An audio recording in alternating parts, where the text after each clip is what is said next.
இயேசுவை நேசிப்பவர்கள் பைபிளை வாசிப்பார்கள். இந்த சேனலை பின்பற்றினால் ஓராண்டில் வேதாகமத்தை வாசித்து முடித்து விடலாம்.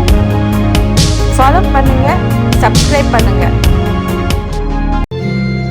லேவிய ராகமம் 13ஆம் அதிகாரம். பின்னும் கர்த்தர் மோசேயையும் ஆரோனையும் நோக்கி, ஒரு மனிதனுடைய சரீரத்தின் மேல் குஷ்டரோகம் போலிருக்கிற ஒரு தடிப்பாவது அசராவது வெள்ளை படராவது உண்டானால் அவன் ஆசாரியனாகிய ஆரோனிடத்தில் ஆகிலும் ஆசாரியராகிய அவன் குமாரரில் ஒருவனிடத்தில் ஆகிலும் கொண்டு வரப்பட கடவன். அப்பொழுது ஆசாரியன் அவன் சரீரத்தின் மேல் இருக்கிற ரோகத்தை பார்க்க வேண்டும். ரோகம் இருக்கும் இடத்தில் மயிர் வெளுத்தும் ரோகமுள்ள இடம் அவனுடைய மற்ற சரீரத்தை பார்க்கிலும் அதிகமாய் குளிந்தும் இருந்தால் அது குஷ்ட ரோகம். ஆசாரியன் அவனை பார்த்த பின்பு அவனை தீட்டுள்ளவன் என்று தீர்க்க கடவன். அவன் சரீரத்தின் மேல் வெள்ளை படர்ந்திருந்தாலும் அவ்விடம் அவனுடைய மற்ற தோலை பார்க்கிலும் அதிக பள்ளமாயிராமலும் அதன் மயிர் வெள்ளையாக மாறாமலும் இருந்தால் ஆசாரியன் அவனை 7 நாள் அடைத்து வைத்து 7ஆம் நாளில் அவனை பார்க்க கடவன். தோலில் ரோகம் அதிகப்படாமல் அவன் பார்வைக்கு ரோகம் நின்றிருந்தால் ஆசாரியன் 2ஆம் தரம் அவனை 7 நாள் அடைத்து வைத்து 2ஆம் தரம் அவனை 7ஆம் நாளில் பார்க்க கடவன். தோலில் ரோகம் அதிகப்படாமல் சுருங்கி இருந்தால் ஆசாரியன் அவனை சுத்தமுள்ளவன் என்று தீர்க்க கடவன். அது அசரு. அவன் தன் வஸ்திரங்களை தோய்த்து சுத்தமாயிருப்பானாக. தன்னை சுத்தமுள்ளவன் என்று தீர்க்கிறதற்கு அவன் தன்னை ஆசாரியனுக்கு காண்பித்த பின்பு அசரு தோளில் அதிகமாய் படர்ந்திருந்தால் அவன் மறுபடியும் ஆசாரியனுக்கு தன்னை காண்பிக்க கடவன். அப்பொழுது அசரு தோளிலே படர்ந்தது என்று ஆசாரியன் கண்டால் ஆசாரியன் அவனை தீட்டுள்ளவன் என்று தீர்க்க கடவன். அது குஷ்டரோகம்.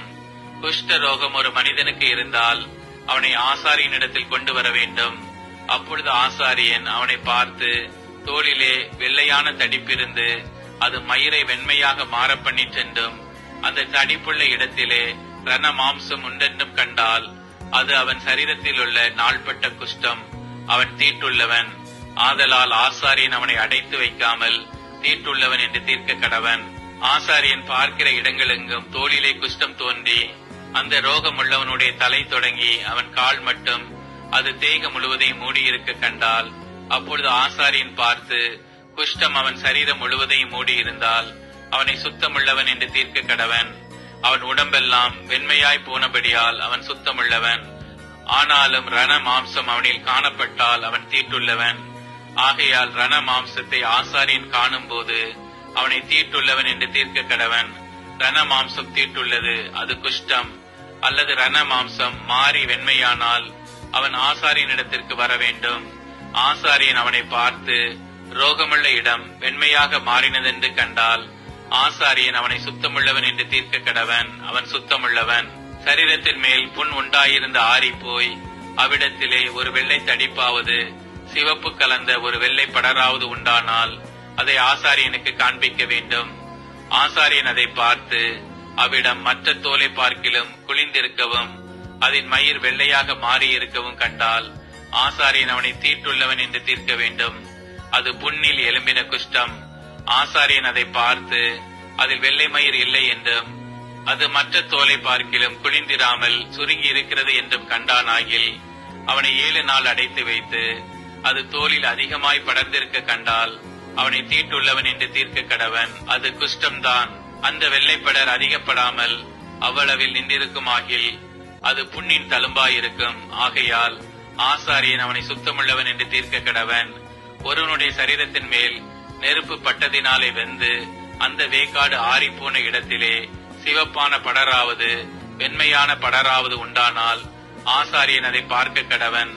அந்த படரிலே மயிர் வெண்மையாக மாறி அவ்விடம் மற்ற தோலை பார்க்கிலும் பள்ளமாயிருந்தால் அது வேக்காட்டினால் எழும்பின குஷ்டம். ஆகையால் ஆசாரியன் அவனை தீட்டுள்ளவன் என்று தீர்க்க கடவன். அது குஷ்ட ரோகம்தான். ஆசாரியன் அதை பார்க்கிற போது படரிலே வெள்ளை மயிர் இல்லை என்றும் அது மற்ற தோலை பார்க்கிலும் குளிந்திராமல் சுருங்கி இருக்கிறது என்றும் கண்டானாகில் அவனை 7 நாள் அடைத்து வைத்து 7ஆம் நாளில் அவனை பார்க்க கடவன். அது தோளில் அதிகமாய் படர்ந்திருந்தால் ஆசாரியன் அவனை தீட்டுள்ளவன் என்று தீர்க்க கடவன். அது குஷ்டரோகம். படரானது தோளில் பெருகாமல் அவ்வளவில் நின்று சுருங்கியிருந்ததாகில் அது சூட்டினால் உண்டான தழும்பு. ஆசாரியன் அவனை சுத்தமுள்ளவன் என்று தீர்க்க கடவன். அது சூட்டினால் வந்த வேக்காடு. புருஷனுக்காகிலும் ஸ்திரீக்காகிலும் தலையிலாவது தாடியிலாவது ஒரு சொறி உண்டானால் ஆசாரியன் அதை பார்த்து அவ்விடம் மற்ற தோலை பார்க்கிலும் பள்ளமும் அதிலே மயிர் பொன்னிறமும் மிருதுமாய் இருக்க கண்டால் ஆசாரியன் அவனை தீட்டுள்ளவன் என்று தீர்க்க கடவன். அது தலையிலும் தாடியிலும் உண்டாகிற சொறி குஷ்டம்.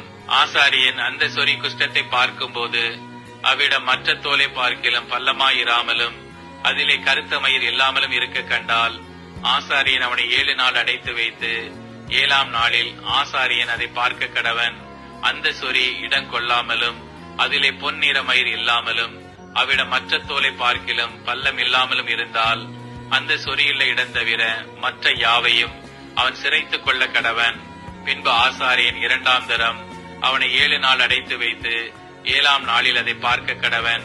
சொறி தோளில் இடம் கொள்ளாமலும் அவ்விடம் மற்ற தோலை பார்க்கிலும் பள்ளம் இல்லாமலும் இருந்தால் ஆசாரியன் அவனை சுத்தமுள்ளவன் என்று தீர்க்க கடவன். அவன் தன் வஸ்திரங்களை தோய்த்த பின் சுத்தமாயிருப்பான். அவன் சுத்தமுள்ளவன் என்று தீர்க்கப்பட்ட பின் அந்த சொறி தோளில் இடம் கொண்டதானால் ஆசாரியன் அவனை பார்க்க கடவன். சொறி தோளில் இடம் கொண்டிருந்தால் அப்பொழுது மயிர் பொன்னிறமா அல்லவா என்று ஆசாரியன் விசாரிக்க வேண்டியதில்லை. அவன் தீட்டுள்ளவனே. அவன் பார்வைக்கு அந்த சொறி நீங்கி அதில் கருத்த மயிர் முளைத்ததே ஆகில் சொறி சொஸ்தமாயிற்று. அவன் சுத்தமுள்ளவன். ஆசாரியன் அவனை சுத்தமுள்ளவன் என்று தீர்க்க கடவன். ஒரு புருஷனுக்காகிலும் ஸ்திரீக்காகிலும் அவர்கள் சரீரத்தின் மேல் வெள்ளை புள்ளிகள் உண்டாயிருந்தால் ஆசாரியன் பார்க்க கடவன். அவர்கள் சரீரத்திலே மங்கின வெள்ளை புள்ளிகள் இருந்தால் அது தோளில் எலும்புகிற வெள்ளை தேமல். அவர்கள் சுத்தமுள்ளவர்கள். ஒருவனுடைய தலைமயிர் உதிர்ந்து அவன் மொட்டையன் ஆனாலும் அவன் சுத்தமாயிருக்கிறான். அவனுடைய முன்னம் தலை மயிர் உதிர்ந்தால் அவன் அரை மொட்டையன், அவனு சுத்தமாயிருக்கிறான். மொட்டை தலையிலாவது அரை மொட்டை தலையிலாவது சிவப்பு கலந்த வெண்மையான படர் உண்டானால் அது அதில் எலும்புகிற குஷ்டம். ஆசாரியன் அவனை பார்க்க கடவன். அவனுடைய மொட்டை தலையிலாவது அரை மொட்டை தலையிலாவது மற்ற அங்கங்களின் மேல் உண்டாகும் குஷ்டத்தைப் போல சிவப்பு கலந்த வெண்மையான தடிப்பு இருக்க கண்டால் அவன் குஷ்டரோகி. அவன் தீட்டுள்ளவன். ஆசாரியன் அவனை தீட்டுள்ளவன் என்று தீர்க்க கடவன். அவன் வியாதி அவன் தலையிலே இருக்கிறது. அந்த வியாதி உண்டாயிருக்கிற குஷ்டரோகி வஸ்திரம் கிழிந்தவனாயும் தன் தலையை மூடாதவனாயும் இருந்து அவன் தன் தாடியை மூடிக்கொண்டு தீட்டு தீட்டு என்று சத்தமிட வேண்டும். அந்த வியாதி அவனில் இருக்கும் நாள் வரைக்கும் தீட்டுள்ளவனாக எண்ணப்பட கடவன். அவன் தீட்டுள்ளவனே. ஆகையால் அவன் தனியே குடியிருக்க வேண்டும். அவன் குடியிருப்பு பாளையத்துக்கு புறம்பே இருக்க கடவது. ஆட்டு மயிர் வஸ்திரத்திலாவது பஞ்சு நூல் வஸ்திரத்திலாவது பஞ்சு நூல் அல்லது ஆட்டு மயிரான பாவிலாவது ஊடையிலாவது ஒரு தோளிலாவது தோலினால் செய்த எவ்வித வஸ்துவிலாவது குஷ்ட தோஷம் தோன்றி வஸ்திரத்திலாவது தோளிலாவது பாவிலாவது ஊடையிலாவது தோலினால் செய்த எந்தவித வஸ்துவிலாவது குஷ்ட தோஷம் பச்சையாயாவது சிவப்பாயாவது காணப்பட்டால் அது குஷ்டமாயிருக்கும். அதை ஆசாரியனுக்கு காண்பிக்க வேண்டும். ஆசாரியன் அதை பார்த்து 7 நாள் அடைத்து வைத்து 7ஆம் நாளிலே அதை பார்க்க கடவன். வஸ்திரத்திலாவது பாவிலாவது ஊடையிலாவது தோலிலாவது தோலினால் செய்த எந்தவித வஸ்துவிலாவது அது அதிகப்பட்டிருந்தால் அது அரிக்கிற குஷ்டம். அது தீட்டாயிருக்கும். அந்த தோஷம் இருக்கிற ஆட்டு மயிரினாலும் பஞ்சு நூலினாலும் செய்த வஸ்திரத்தையும் பாவையும் ஊடையையும் தோலினால் செய்த எந்தவித வஸ்துவையும் சுட்டரிக்க கடவன். அது அரிக்கிற குஷ்டம். ஆகையால் அக்கினியில் சுட்டரிக்கப்பட வேண்டும்.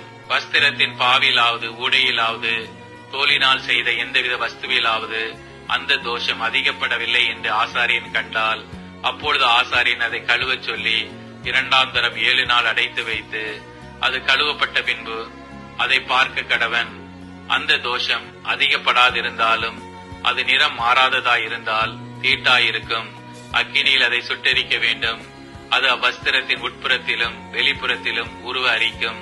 கழுவப்பட்ட பின்பு அது குறுகிட்டென்று ஆசாரியன் கண்டானே ஆகில் அதை வஸ்திரத்திலாவது தோலிலாவது பாவிலாவது ஊடையிலாவது இராதபடிக்கு எடுத்து போட வேண்டும். அது இன்னும் வஸ்திரத்திலாவது பாவிலாவது ஊடையிலாவது தோலினால் செய்த எந்தவித வஸ்துவிலாவது காணப்பட்டால் அது படருகிற தோஷம். ஆகையினால் அது உள்ளதை அக்கினியில் சுட்டரிக்க வேண்டும். வஸ்திரத்தின் பாவாவது ஊடையாவது தோலினால் செய்த எந்தவித வஸ்துவாவது கழுவப்பட்ட பின்பு அந்த தோஷம் அதை விட்டு போயிற்றேயானால் 2ஆம் தரம் கழுவப்பட வேண்டும். அப்பொழுது சுத்தமாயிருக்கும்.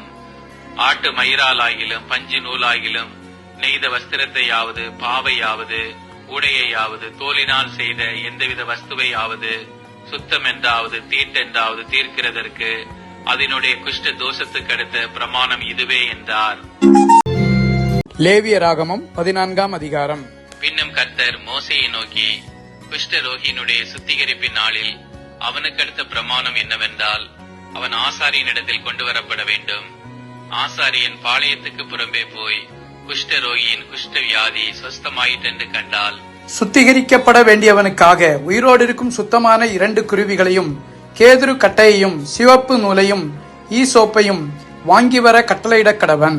பின்பு ஆசாரியன் அந்த குருவிகளில் ஒன்றை ஒரு மண் பாண்டத்தில் உள்ள ஊற்று நீர் மேல் கொல்ல சொல்லி, உயிருள்ள குருவியையும் கேதுரு கட்டையையும் சிவப்பு நூலையும் ஈசோப்பையும் எடுத்து இவைகளையும் உயிருள்ள குருவியையும் ஊற்று நீர் மேல் கொல்லப்பட்ட குருவியின் இரத்தத்திலே தோய்த்து, குஷ்டம் நீங்க சுத்திகரிக்கப்படுகிறவன் மேல் 7 தரம் தெளித்து அவனை சுத்தம் பண்ணி உயிருள்ள குருவியை வெளியிலே விட்டுவிட கடவன். சுத்திகரிக்கப்படுகிறவன் தன் வஸ்திரங்களை தோய்த்து தன் மயிர் முழுவதையும் சிரைத்து தான் சுத்தமாகும்படி ஜலத்தில் ஸ்நானம் பண்ணி பின்பு பாளையத்தில் பிரவேசித்து தன் கூடாரத்துக்கு புறம்பே 7 நாள் தங்கி 7ஆம் நாளிலே தன் தலையையும் தாடியையும் புருவங்களையும் தன்னுடைய மயிர் முழுவதையும் சிரைத்து தன் வஸ்திரங்களை தோய்த்து ஜலத்தில் ஸ்நானம் பண்ண வேண்டும்.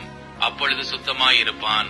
8ஆம் நாளிலே அவன் பழுதற்ற 2 ஆட்டுக்குட்டிகளையும் ஒரு வயதான பழுதற்ற ஒரு பெண்ணாட்டுக்குட்டியையும் போஜன பலிக்காக எண்ணெயிலே பிசைந்த ஒரு மரக்காலில் 10 பங்காகிய மெல்லிய மாவையும் ஆளாக்கு எண்ணெயையும் கொண்டு வர கடவன். சுத்திகரிக்கிற ஆசாரியன் சுத்திகரிக்கப்படும் மனிதனையும் வஸ்துக்களையும் ஆசரிப்பு கூடார வாசலிலே கர்த்தருடைய சந்நிதியில் நிறுத்த கடவன். பின்பு ஆசாரியன் ஒரு ஆட்டுக்குட்டியை பிடித்து அதையும் அந்த ஆளாக்கு எண்ணெயையும் குற்ற நிவாரண பலியாக கொண்டு வந்து கர்த்தருடைய சந்நிதியில் அசைவாட்டும் பலியாக அசைவாட்டி, பாவ நிவாரண பலியும் சர்வாங்க தகன பலியும் இடும் பரிசுத்த ஸ்தலத்திலே அந்த ஆட்டுக்குட்டியை கொல்ல கடவன். குற்ற நிவாரண பலி பாவ நிவாரண பலியை போல ஆசாரியனுக்கு உரியது. அது மகா பரிசுத்தமானது.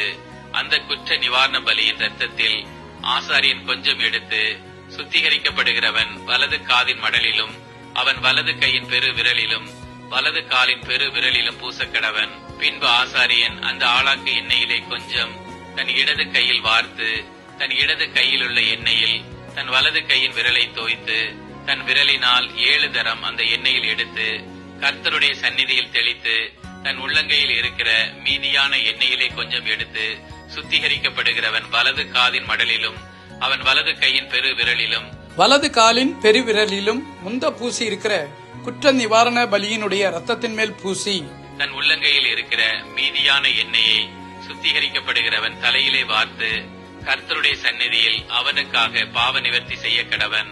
ஆசாரியன் பாவ நிவாரண பலியையும் செலுத்தி சுத்திகரிக்கப்படுகிறவனின் தீட்டு நீங்க அவனுக்கு பாவ நிவர்த்தி செய்த பின்பு சர்வாங்க தகன பலியை கொன்று சர்வாங்க தகன பலியையும் போஜன பலியையும் பலிபீடத்தின் மேல் வைத்து அவனுக்காக பாவ நிவர்த்தி செய்ய கடவன். அப்பொழுது அவன் சுத்தமாயிருப்பான். அவன் இம்மாத்திரம் செய்ய திராணியற்ற தரித்திரனாயிருந்தால் அவன் தன் பாவ நிவர்த்திக்கென்று அசைவாட்டும் குற்ற நிவாரண பலியாக ஒரு ஆட்டுக்குட்டியையும் போஜன பலிக்கு எண்ணெயில் பிசைந்த ஒரு மரக்கால் மெல்லிய மாவிலே 10 பங்கையும் ஆளாக்கு எண்ணெயையும் தன் திராணிக்கு தக்கபடி 2 காட்டு புறாக்களையாவது 2 புறா குஞ்சுகளையாவது ஒன்று பாவ நிவாரண பலியாகவும் மற்றொன்று சர்வாங்க தகன பலியாகவும் செலுத்தும்படி வாங்கி தான் சுத்திகரிக்கப்படும்படி 8ஆம் நாளில் ஆசரிப்பு கூடார வாசலிலே கர்த்தருடைய சந்நிதியில் ஆசாரியனிடத்துக்கு கொண்டு வருவானாக. அப்பொழுது ஆசாரியன் குற்ற நிவாரண பலிக்குரிய ஆட்டுக்குட்டியையும் அந்த ஆளாக்கு எண்ணெயையும் வாங்கி கர்த்தருடைய சந்நிதியில் அசைவாட்டும் போஜன பலியாக அசைவாட்டி குற்ற நிவாரண பலிக்கான அந்த ஆட்டுக்குட்டியை கொன்று குற்ற நிவாரண பலியின் இரத்தத்தில் கொஞ்சம் எடுத்து சுத்திகரிக்கப்படுகிறவன் வலது காதின் மடலிலும் அவன் வலது கையின் பெரு விரலிலும் வலது காலின் பெரு விரலிலும் பூசி அந்த எண்ணெயிலே கொஞ்சம் தன் இடது கையில் வார்த்து தன் இடது கையில் உள்ள எண்ணெயிலே தன் வலது விரலை தோய்த்து கர்த்தருடைய சந்நிதியில் 7 தரம் தெளித்து தன் உள்ளங்கையில் இருக்கிற எண்ணெயில் கொஞ்சம் எடுத்து சுத்திகரிக்கப்படுகிறவன் வலது காதின் மடலிலும் அவன் வலது கையின் பெரு விரலிலும் வலது காலின் பெரு விரலிலும் குற்ற நிவாரண பலியின் ரத்தம் பூசி இருக்கிற இடத்திலே பூசி தன் உள்ளங்கையில் இருக்கிற மற்ற எண்ணெயை சுத்திகரிக்கப்படுகிறவன் தலையின் மேல் அவனுக்காக கர்த்தருடைய சந்நிதியில் பாவ நிவர்த்தி செய்யும்படி தடவி, பின்பு அவன் தன் திராணிக்கும் தகுதிக்கும் தக்கதாய் காட்டு புறாக்களையாவது புறா குஞ்சுகளையாவது கொண்டு வந்து அவைகளில் ஒன்றை பாவ நிவாரண பலியும் மற்றொன்றை சர்வாங்க தகன பலியுமாக்கி போஜன பலியோட கூட செலுத்தி, இப்படியே ஆசாரியன் சுத்திகரிக்கப்படுகிறவனுக்காக கர்த்தருடைய சந்நிதியில் பாவ நிவர்த்தி செய்ய கடவன். தன் சுத்திகரிப்புக்கு வேண்டியவைகளை சம்பாதிக்க கூடாத குஷ்ட ரோகியை குறித்த பிரமாணம் இதுவே என்றார். பின்னும் கர்த்தர் மோசேயையும் ஆரோனையும் நோக்கி, நான் உங்களுக்கு காணியாட்சியாக கொடுக்கும் கானான் தேசத்திலே நீங்கள் போய் சேர்ந்த பின்பு உங்கள் காணியாட்சியான தேசத்தில் ஒரு வீட்டிலே குஷ்ட தோஷத்தை நான் வரப்பண்ணினால், அந்த வீட்டிற்கு உடையவன் வந்து வீட்டிலே தோஷம் வந்திருக்கிறதாக தோன்றுகிறது என்று ஆசாரியனுக்கு அறிவிக்க கடவன். அப்பொழுது வீட்டில் உள்ள யாவும் தீட்டுப்படாதபடிக்கு ஆசாரியன் அந்த தோஷத்தை பார்க்க போகும் முன்னே வீட்டை ஒளித்து வைக்கும்படி சொல்லி, பின்பு வீட்டை பார்க்கும்படி போய் அந்த தோஷம் இருக்கிற இடத்தை பார்க்க கடவன். அப்பொழுது வீட்டு சுவர்களிலே கொஞ்சம் பச்சையும் கொஞ்சம் சிவப்புமான குழி விழுந்திருந்து அவைகள் மற்ற சுவரை பார்க்கிலும் பள்ளமாய் இருக்க கண்டால், ஆசாரியன் வீட்டை விட்டு புறப்பட்டு வாசற்படியிலே வந்து வீட்டை 7 நாள் அடைத்து வைத்து 7ஆம் நாளிலே திரும்ப போய் பார்த்து தோஷம் வீட்டு சுவர்களில் படர்ந்ததென்று கண்டால், தோஷம் இருக்கும் அவ்விடத்து கல்லுகளை பெயர்க்கவும் பட்டணத்துக்கு புறம்பே அசுத்தமான ஒரு இடத்திலே போடவும் அவன் கட்டளையிட்டு, வீட்டை உள்ளே சுற்றிலும் செதுக்க சொல்லி செதுக்கி போட்ட மண்ணை பட்டணத்துக்கு புறம்பே அசுத்தமான ஒரு இடத்திலே கொட்டவும், வேறே கல்லுகளை எடுத்து வந்து அந்த கல்லுகளுக்கு பதிலாக கட்டி வேறே சாந்தை எடுத்து வீட்டை பூசவும் கட்டளையிடுவானாக. கல்லுகளை பெயர்த்து வீட்டை செதுக்கி நவமாய் பூசின பின்பும் அந்த தோஷம் திரும்ப வீட்டில் வந்ததானால் ஆசாரியன் போய் பார்க்க கடவன். தோஷம் வீட்டில் படர்ந்ததானால் அது வீட்டை அரிக்கிற குஷ்டம், அது தீட்டாயிருக்கும். ஆகையால் வீடு முழுவதையும் இடித்து அதன் கல்லுகளையும் மரங்களையும் அதன் சாந்து எல்லாவற்றையும் பட்டணத்துக்கு புறம்பே அசுத்தமான இடத்திலே கொண்டு போக வேண்டும். வீடு அடைக்கப்பட்டிருக்கும் நாட்களில் அதற்குள் பிரவேசிக்கிறவன் சாயங்காலம் மட்டும் தீட்டுப்பட்டிருப்பான். அந்த வீட்டிலே படுத்தவன் தன் வஸ்திரங்களை தோய்க்க கடவன். அந்த வீட்டிலே சாப்பிட்டவனும் தன் வஸ்திரங்களை தோய்க்க கடவன். ஆசாரியன் திரும்ப வந்து வீடு பூசப்பட்ட பின்பு வீட்டிலே அந்த தோஷம் படரவில்லை என்று கண்டானேயாகில், தோஷம் நிவர்த்தியானபடியால் ஆசாரியன் அந்த வீட்டை சுத்தம் என்று தீர்க்க கடவன். அப்பொழுது வீட்டிற்கு தோஷம் கழிக்க 2 குருவிகளையும் கேதுரு கட்டையையும் சிவப்பு நூலையும் ஈசோப்பையும் எடுத்து ஒரு குருவியை ஒரு மண்பாண்டத்தில் உள்ள ஊற்று நீரின் மேல் கொன்று கேதுரு கட்டையையும் ஈசோப்பையும் சிவப்பு நூலையும் உயிருள்ள குருவியையும் எடுத்து இவைகளை கொல்லப்பட்ட குருவியின் ரத்தத்திலும் ஊற்று நீரிலும் தோய்த்து வீட்டின் மேல் 7 தரம் தெளித்து, குருவியின் ரத்தத்தினாலும் ஊற்று நீரினாலும் உயிருள்ள குருவியினாலும் கேதுரு கட்டையினாலும் ஈசோப்பினாலும் சிவப்பு நூலினாலும் வீட்டிற்கு தோஷம் கழித்து, உயிருள்ள குருவியை பட்டணத்துக்கு புறம்பே வெளியிலே விட்டுவிட்டு இப்படி வீட்டிற்கு பிராயச்சித்தம் செய்ய கடவன். அப்பொழுது அது சுத்தமாயிருக்கும். இது சகலவித குஷ்ட ரோகத்துக்கும் சொறிக்கும் வஸ்திர குஷ்டத்துக்கும் வீட்டு குஷ்டத்துக்கும் தடிப்புக்கும் அசருக்கும் வெள்ளை படருக்கும் அடுத்த பிரமாணம்.